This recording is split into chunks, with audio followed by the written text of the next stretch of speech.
ये thermal expansion physics का एक बहुत ही खूबसूरत सवाल है। A thin circular metal disc of radius given. ये जो डिस्क है अपनी perpendicular axis which is perpendicular to its plane उसके अबाउट रोटेट हो रही है। डिस्क है, हमें पता है डिस्क का मोमेंट ऑफ इनर्शिया क्या होता है जब अपने सेंट्रल परपेंडिकुलर एक्सिस पे घूमती है, mr²/2। टेम्परेचर हमने उसका बढ़ाया है जिसकी वजह से रेडियस बढ़ गया है। ऑब्वियस है लीनियर एक्सपेंशन होगा and the radius final will become radius initial 1 plus alpha delta t. We know this from the formula of thermal expansion, हमें ये पता है।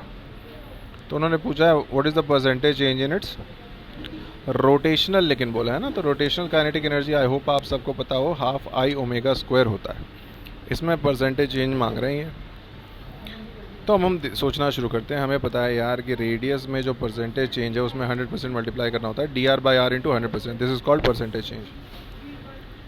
dr तो चेंज इन रेडियस है जो कि इतना ही है ना, 7.5, और ओरिजिनल रेडियस 500 था, इंटू 100 कर दो, यानी कि ये आएगा मुझे 1.5%, है ना, 7.5/5, सो 1.5%।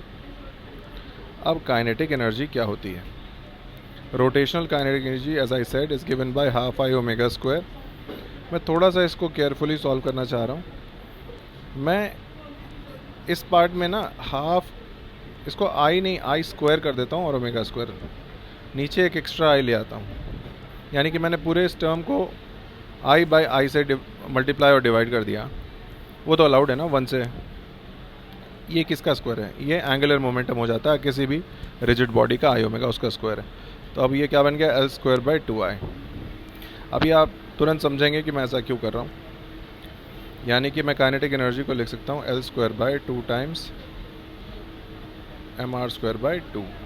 ये भी कट गया, यानी मैं इसको L²/m और r⁻⁻² कह सकता हूँ, है ना। तो मेरे पास एक काइनेटिक एनर्जी का डायरेक्ट रिलेशन आ गया रेडियस के साथ, और हमें रेडियस में चेंज गिवन है और काइनेटिक एनर्जी का मांग रहे हैं।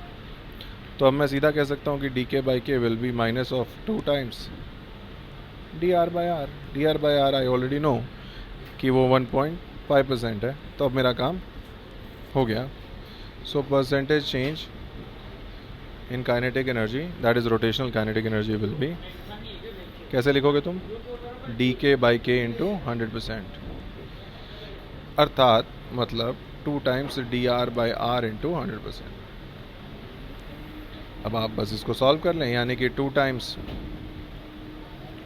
1.5 इंटू 100, उसको 100 क्यों लिखना है? 2 टाइम्स 1.5, ये पूरा पार्ट dr/r इंटू 100 इज़ 1.5। सो हमारा आंसर आ रहा है -3%, which is the answer to this question. देखते हैं ऑप्शंस।